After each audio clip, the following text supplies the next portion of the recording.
I never thought my heart could race and shatter at the same time, but that night on a desolate Oregon beach, it did. I'm Chloe, and my life with Daniel, my rugged, ocean-loving husband, felt like a steady tide until a moment by a weathered shack swept me into a storm of forbidden desire. Surrounded by his closest friends, their touches igniting a fire I didn't know I craved, I crossed a line I can't uncross. The salty breeze carried my guilt, the crashing waves mirrored my chaos, and then I saw him, Daniel, watching from the shadows. What he said next changed everything, but will it save us or drown us both? Picture this. I'm standing on the edge of a cliff, not literally, but in my mind, teetering on the brink of something I can't quite name. My name's Chloe. I'm 30, and life has a way of feeling both full and strangely hollow all at once. I've been married to Daniel for 5 years now, and if I had to paint a picture of him, I'd start with those hazel eyes of his, eyes that seem to hold the ocean itself, always shimmering with some unspoken tide. He's 32, rugged in the best way, with hands calloused from years of tying knots on boats and hauling nets. His laughter, oh, it's got this rhythm, like waves crashing against the shore, steady and warm.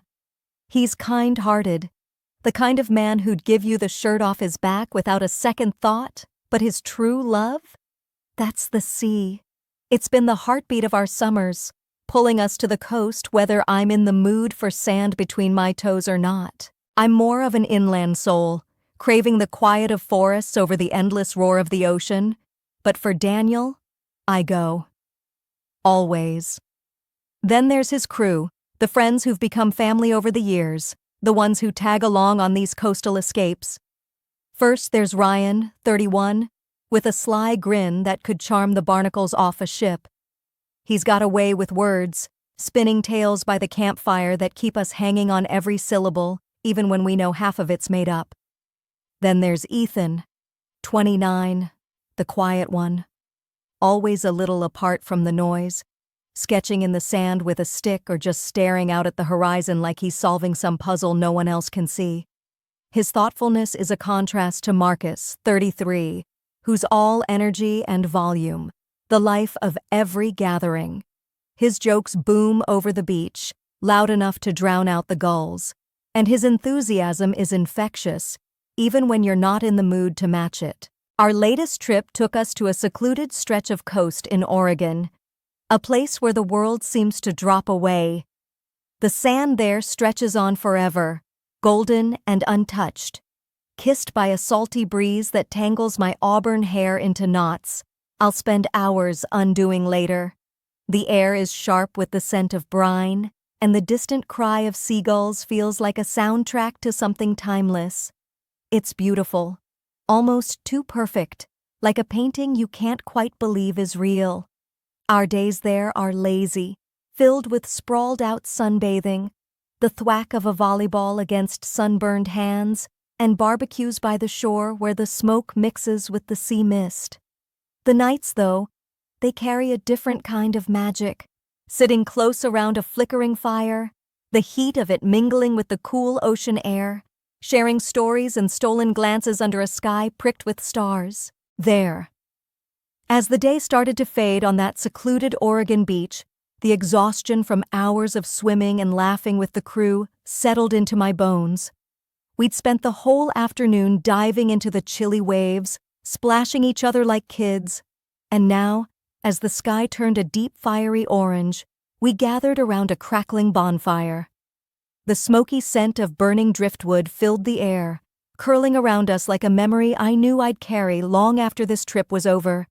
The evening breeze felt cool against my sunburned skin, a sharp contrast to the heat of the flames, and I could hear the distant crash of the waves growing louder, more insistent, as the tide crept closer to where we sat.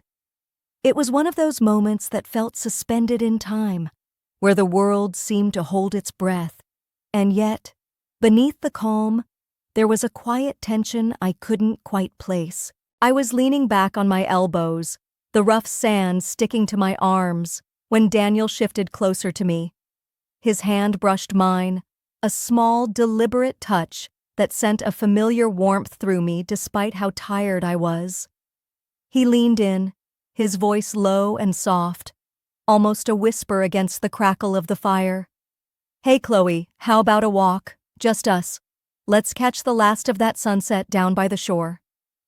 His hazel eyes caught the glow of the flames, and there was something in them, something eager, almost pleading, that made my heart skip. I hesitated for a moment. My legs felt like lead, and my flip-flops were still gritty with sand that chafed against my feet. I wanted nothing more than to stay by the fire, wrapped in the comfort of the group's chatter. But then he smiled, that crooked, boyish grin that always seemed to unravel my resolve, and I couldn't say no. "All right, just a short one," I sighed, brushing the sand off my hands as I stood.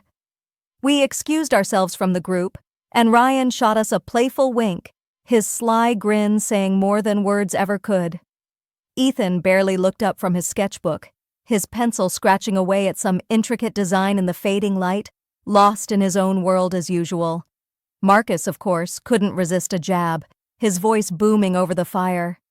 "Hey, don't stay out too late, lovebirds. We ain't waiting up." I rolled my eyes, but a flush crept up my cheeks as Daniel chuckled and tugged me away from the circle of light. We walked slowly along the shoreline, the damp sand cool beneath my bare feet after I'd kicked off those irritating flip-flops. Each step sank me deeper into the grains, grounding me even as my mind wandered. Daniel's arm slipped around my waist, pulling me close as we moved further from the bonfire's glow. The air was heavier here, thick with the scent of salt and seaweed, and the sound of the waves felt like a heartbeat, steady and endless. We talked about nothing important, my stress. As Daniel and I wandered along the shoreline, the last of our casual conversation faded into the rhythmic crash of the waves. He stopped suddenly, his arm tightening around my waist for just a moment before he let go. "I forgot something back at the camp," he said, his voice a little too casual, his hazel eyes darting away from mine. "I'll be right back. Wait for me by that old shack up ahead, okay?" I nodded, though a flicker of unease stirred in my chest. The shack was just a weathered silhouette against the darkening sky, a good distance from the bonfire's distant glow. I didn't question him, though. I never did. So I kept walking, the damp sand clinging to my feet, while he turned back toward the camp. By the time I reached the shack, the wind had picked up, sharp and restless, tugging at the hem of my sundress like impatient fingers. The last sliver of sun dipped below the horizon, leaving the world in that strange, in-between light where shadows seemed to grow longer, heavier. I leaned against the splintered wood of the shack, my arms crossed, trying to shake off the growing knot in my stomach. Something felt off, though I couldn't name it. The air was thick with the briny scent of the sea, and the distant roar of the tide seemed louder now, almost urgent. I glanced back toward the camp, expecting to see Daniel's familiar figure jogging toward me, but there was nothing. Just the empty stretch of beach and the faint flicker of the bonfire far away. I opened my mouth to call out for him, my voice ready to cut through the wind, when a shadow moved behind the shack. My heart jolted as Ryan stepped into view, his sudden presence like a shock of cold water. He moved with a confidence that seemed out of place in this lonely spot, his boots crunching softly in the sand. His dark eyes locked onto mine, intense and unblinking, and a slow, deliberate smile curled across his lips. A smile that sent a shiver down my spine, though I couldn't tell if it was fear or something else. He didn't say a word, just closed the distance between us with measured steps, the wind ruffling his hair. Before I could speak, before I could even think, he reached out, his fingers brushing a stray strand of hair from my face. His touch was warm against my cheek, lingering there, and I felt a rush of confusion flood through me, hot and dizzying. My breath caught in my throat, my body frozen in place, torn between stepping back and leaning into that unexpected warmth. I didn't have time to decide. From the shadows of the shack, Ethan and Marcus appeared, their figures emerging like ghosts from the dusk. Their expressions were unreadable, but their movements were purposeful, deliberate, as they closed in around me. My pulse hammered in my ears, drowning out the sound of the waves for a moment.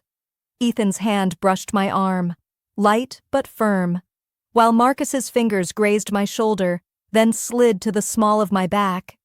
Their touches were gentle yet insistent, a silent claim that made my skin prickle with heat. The world seemed to tilt, the cool, gritty sand shifting beneath my feet as I stood there, caught in a moment that felt unreal, dreamlike. The salt air clung to my skin, mixing with the scent of their nearness, and the pounding of my heart echoed the relentless rhythm of the ocean. I should have pulled away. I should have said something, anything to break the spell. But I didn't. I let it happen. I wanted it to happen.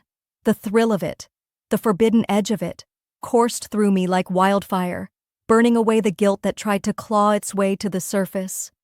My mind screamed at me to think of Daniel, to remember the promises we'd made. But my body betrayed me, leaning into the warmth of their hands, the unspoken pull of the moment. It was like stepping over a line I didn't even know I'd drawn, losing myself in a tide I couldn't fight. The wind whipped around us, carrying the scent of the sea and something darker, something reckless, as I surrendered to the rush. My heart was still racing, a wild drumbeat in my chest as I stood there by the weathered shack, surrounded by the heat of Ryan, Ethan, and Marcus. The ocean's roar seemed to match the chaos in my mind, each wave a reminder of the line I'd just crossed.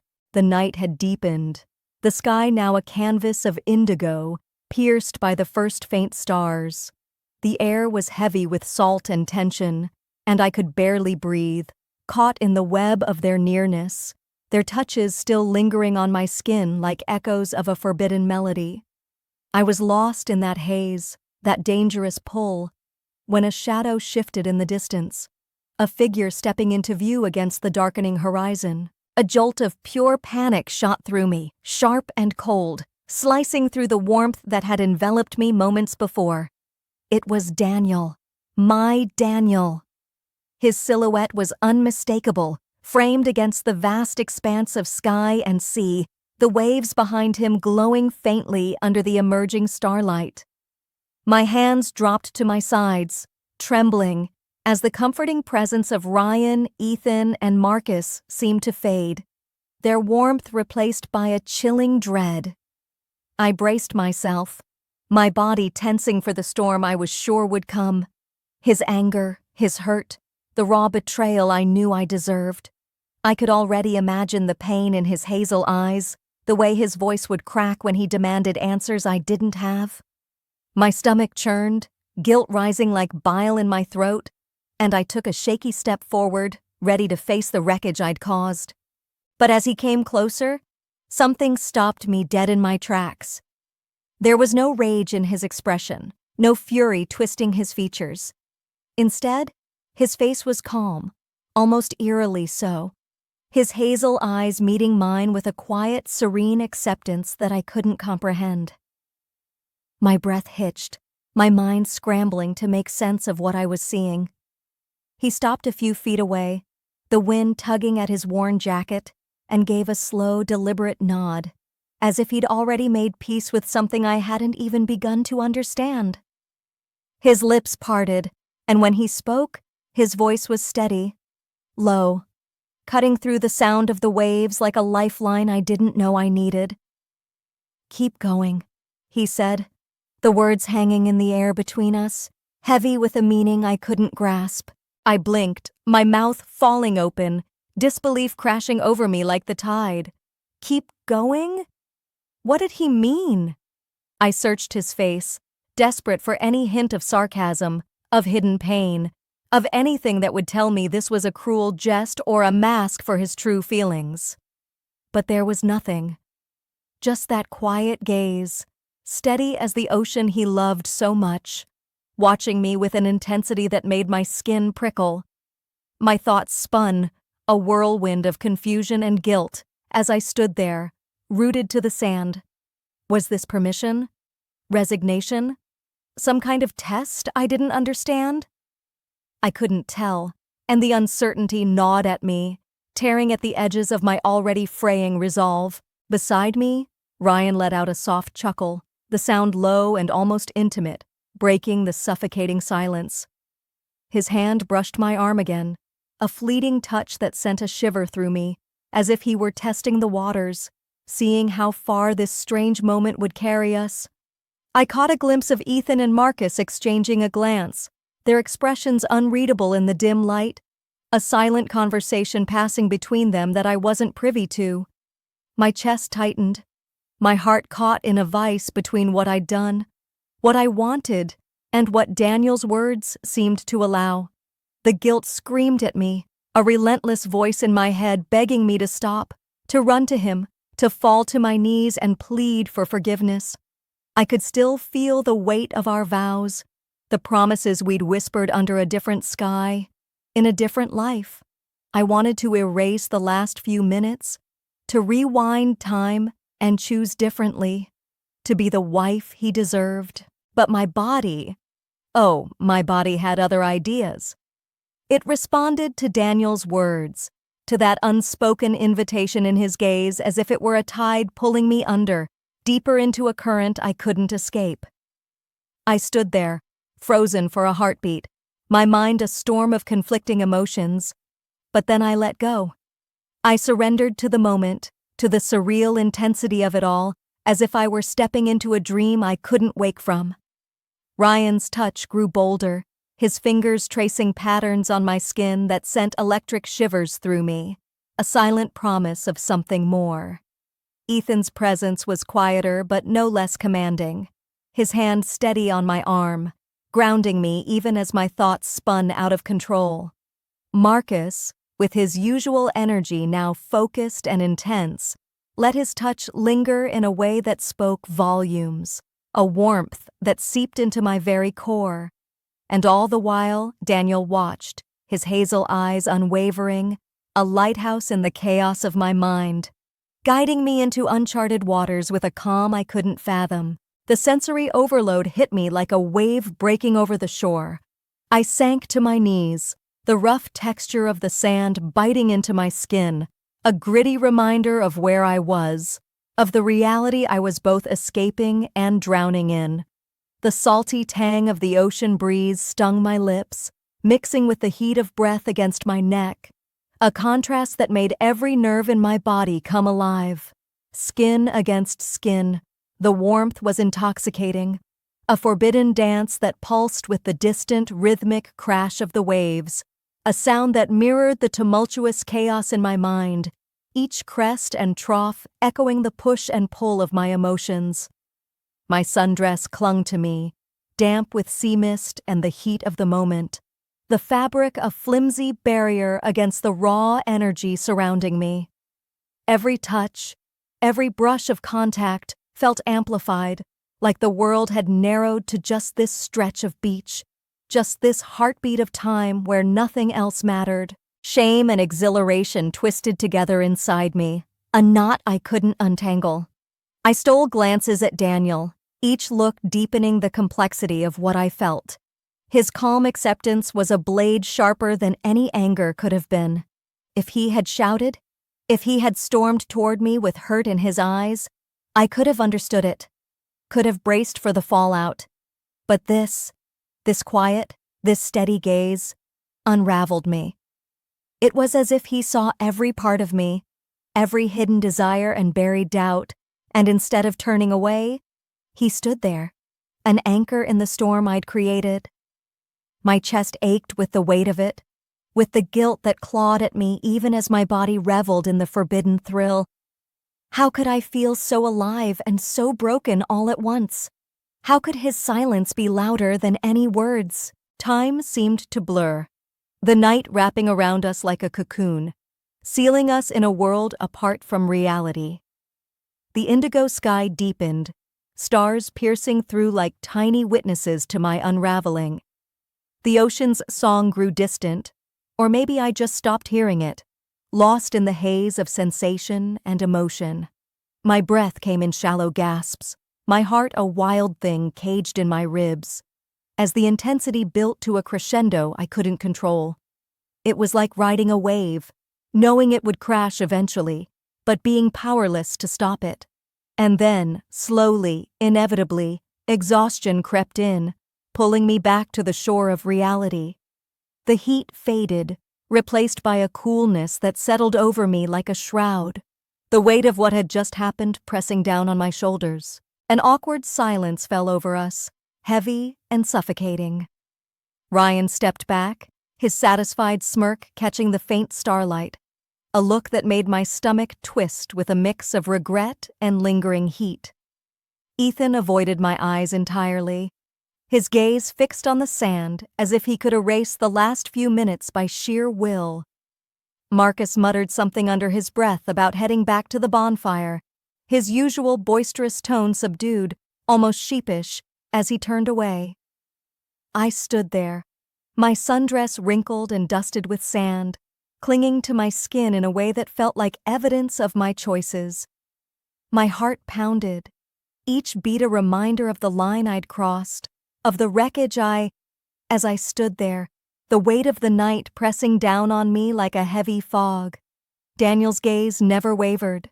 The silence between us stretched taut, a thread ready to snap, until he stepped closer, his boots sinking into the sand with a quiet crunch, my breath caught, my body still trembling from the intensity of what had just unfolded. I couldn't look away from him, couldn't escape the depth in those hazel eyes that seemed to see straight through to the storm inside me. Then, he leaned in, his breath warm against my ear, and whispered words that sent a jolt through my entire being. Next time, just under the moonlight, no hiding. A shiver raced down my spine, not from the cool ocean breeze, but from the tone of his voice. It wasn't sharp or accusing, not laced with the bitterness I'd braced myself for. No, it was something else entirely. Anticipatory, almost eager, as if he were already painting a picture of that future moment in his mind, already feeling the pull of it. My heart stuttered, confusion swirling with a strange, unexpected relief.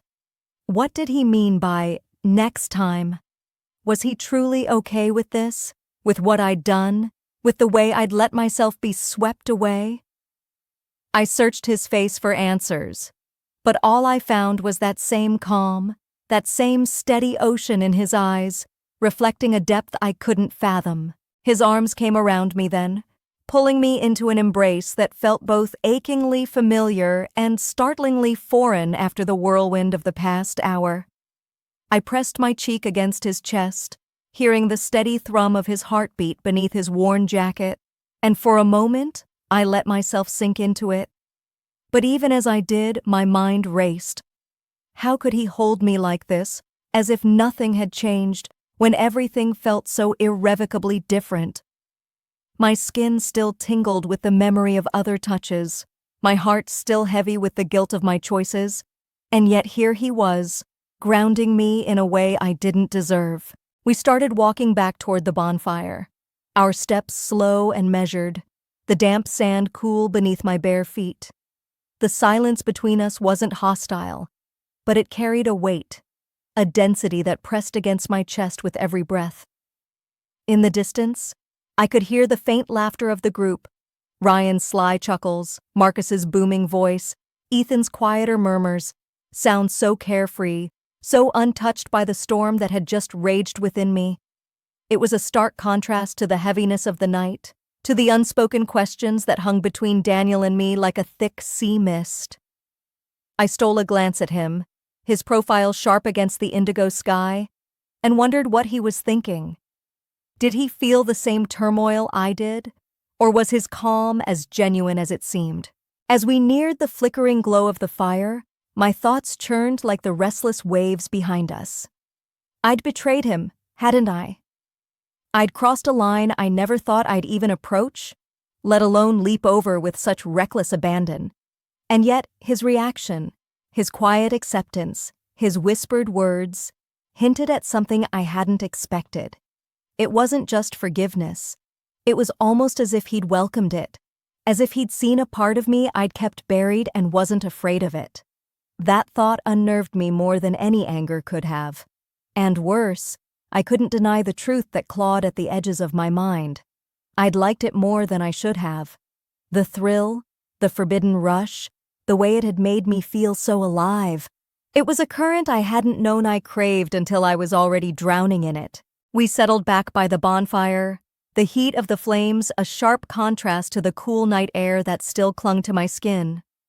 I sat close to Daniel, our shoulders brushing, and he pulled a blanket over us, his hand finding mine beneath the rough fabric.